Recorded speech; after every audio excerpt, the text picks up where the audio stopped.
Jadi wong musuhe akeh lah nak lomo, bahkan nglomani musuhe mesti dadekno disenengi. Wa bukhluhu utawi medhite rajul. Wa bukhluhu te medhite rajul yubghiduhu iku iso gedhe apa bukhluhu hu ing rajul. Auladi maring anak-anake rajul. Dadi wong nak medhit anake apa gedeng. Ning tanggane diservis mbek wong tuane. Gak diservis akhire luwih seneng apa?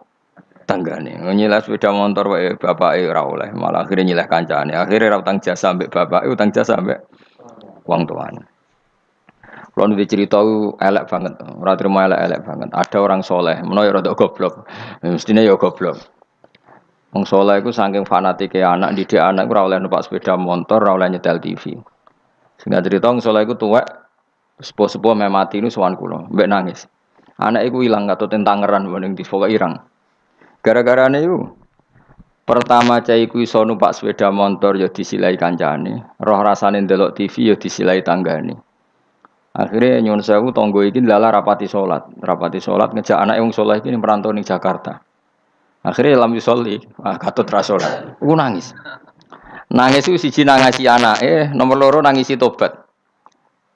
Tobat getun kula riyen mbek Ki Nur Salim iku Gus rapati cocok. Perkarane ambek anak kok longgar, ambek jenengan ya rapati cocok mbek anak longgar. Saniki kula anak. Dadi kula niku tobat njaluk sepura wis kadung ra disepuro jenengan wis kliwat ta. Mergo terus tak omongi, bapak kula niku luwih di perhitungan timbang jenengan. Jadi tadi ya bener anak rapati oleh delok TV ku apik, tapi probleme ketika kamu terlalu melarang, iki marsale bocah. Bocah ketika terlalu dilarang ndelok ning tangga. Ya nek ndelok ning tangga tok ora masalah, tapi ngerasa utang jasane. Sing dadi masalah kan ngerasa utang. Nah, ketika ngerasa utang jasa, artinya kan keinginan tangga iki luwih dituruti tinimbang bapake. Ya nak tanggane saleh, nak ora. Utawa nak terus nyimpul ngene, ternyata kelakuane wong salat sing ra salat apa sing ra salat ora luwih. Sing ra salat iku lomo, sing salat medhe. Nak nganti kesimpulane ngono piye? Oh parah kan, ternyata perilakune wong ra salat luwih apik timbang sing salat. Fa inna hadzal musolli sing salat iki bakhil, sing ra salat. Lho, mulane ana kiai medhit ku kiai aneh. Pomne wis medhit narjet nak pengajian njuk bayaran aneh meneh malah wis super aneh malah. Mareni ngono utek-utek niku mareni. Wis nak saleh iku sing menisan ya saleh ya lomo, minimal iku ikhlas. Nak ra iso lomo ikhlas. Dadi fair. Wong liya ya ora mbok arep-arep, kowe ora kena diarep-arep wong fakir, paham ya, tapi ikhlas. Niku yang paling saya khawatirkan. Makanya kemarin pas acara 100 harinya Mbah Mun, kula bela Mbah Mun niku mati-matian, termasuk yang saya bela adalah Mbah Mun itu baik sama siapa saja, termasuk mbek wong fasik. Karena tadi kalau orang fasik itu utang jasa mbek wong soleh, setidaknya kepengen niru wong soleh. Tapi nek wong fasik hanya punya utang jasa mbek wong fasik, dia akan selalu terikat sama orang fasik. Misalnya ketemu koncone fasik disangoni, ketemu koncone fasik ditraktir, pas ketemu wong soleh disinisi, akhirnya mbek wong soleh dendam, ambek wong fasik tertarik kan. Makanya saya punya hadis untuk makalah itu, Rasul akli badal iman billah at-tawaddud ilan nas wastinaul ma'ruf ila kulli barrin wa fajirin. Jadi setelah akal mengantar kita iman billah, akal harus kita gunakan untuk supaya kita berperilaku simpatik dan berbuat baik kepada siapa saja, ila kulli barrin, baik pada orang baik maupun orang fajir, orang lajut. Logikanya tadi, misalnya Zaid itu fajir, ketemu tampanane fajir ditraktir, dikeimangan, ketemu wong soleh di sini sih. Dia nggak mungkin tertanam simpatik sama orang soleh karena kenangannya buruk. Sementara sama orang fasik dia tertarik karena kenangannya baik. Kayak apa buruknya kita kalau ngandapi semua? Mengenai sak rokok wong soleh itu ya apian kabeh. Bapak mbok sapa ya apik. Mbah Mun ya apik. Kita tahu dulu Gus Dur mbek sapa ya sawante ya. Karena tadi ada filosofinya, seperti itu ada ilmunya. Tapi ya ana wong sing ilmune iku mok duke wong apik, wong elek apiki kurang penggawean ya wis ilmune lagi tok kono ya apik wae, pancen ngajine lagi tok kono. Kapan-kapan diulang meneh. Ditambahi ilmu ya, paham. Tapi mau cerita kira usah tersinggung. Mergo ilmu ya tok kono. Lah iya iku tak naikno kelas, maksudnya iku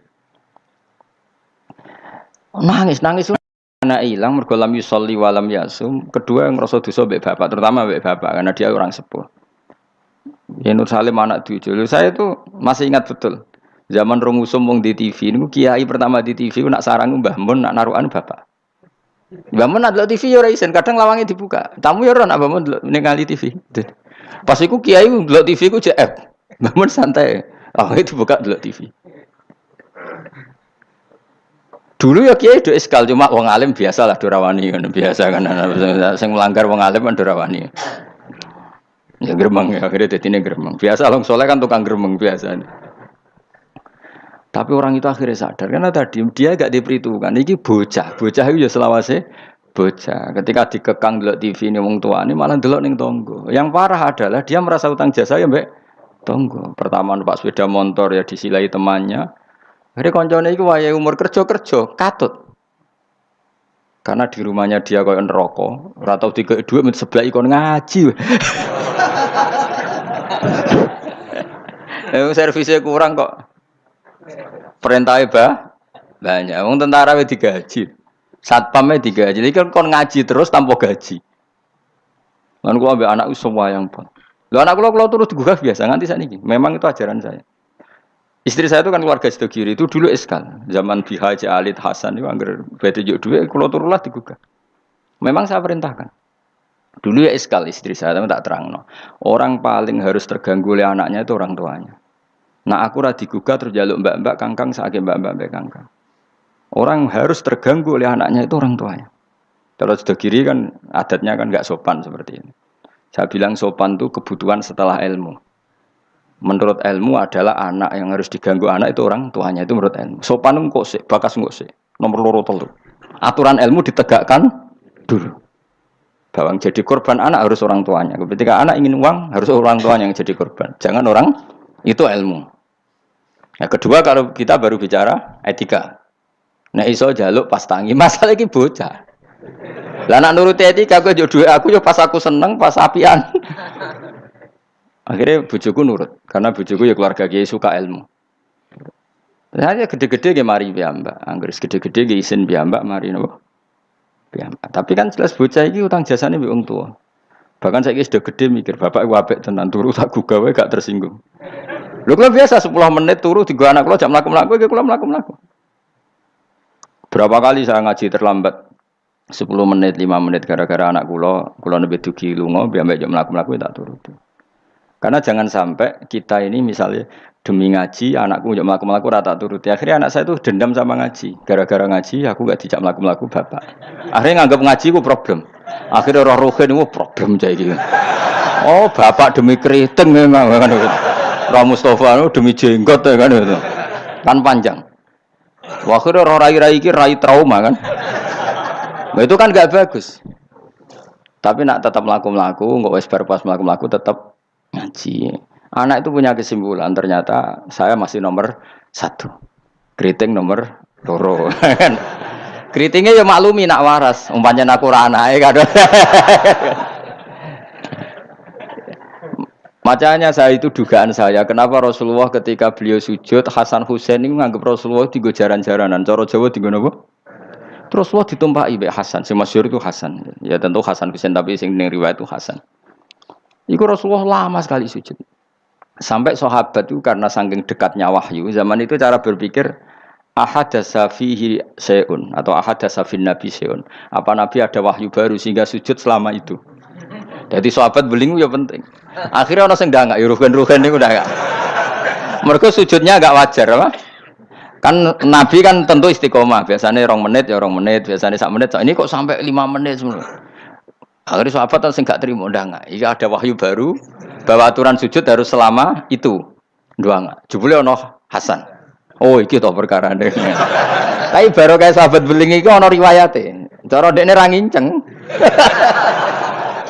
Jadi kadang beling ya penting. Tapi sing beling ben sahabat. Mergo tetep akeh ganjarane. Iki ora usah salat dangak-dangak ngono ora usah. Kau belingi sahabat paling ngono belingmu kebablas. Akhirnya Nabi ngendikan, tadi saya sujud, sebetulnya saya ingin standar, ingin istiqomah, tapi ada cucu saya. Terus alasannya Nabi, ben putuku ramangkel be aku. Jangan sampai kebaikan itu jadi problem bagi anak cucu kita. Coba misalnya Nabi kiai-kiai nyara saiki. Cah cilik nomor tok ora usah nembut biasanya. Itu, nek ana cah cilik teko jare karena khotibe tersinggung, pidato ora dirungono. dia momen jadi khotib kan iki. Ngono kok diganggu apa? Biasanya sing ngamuk khotib.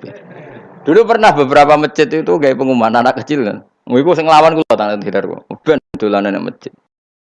Dolanan germa malah kowe sampe bingung. Ngrame ya ben gak wong khotbah. Gak penting syarat rukun. Secara aku niku wis ra penting wis. Penting wis. Kula Jumatan ora tau meneliti ngono.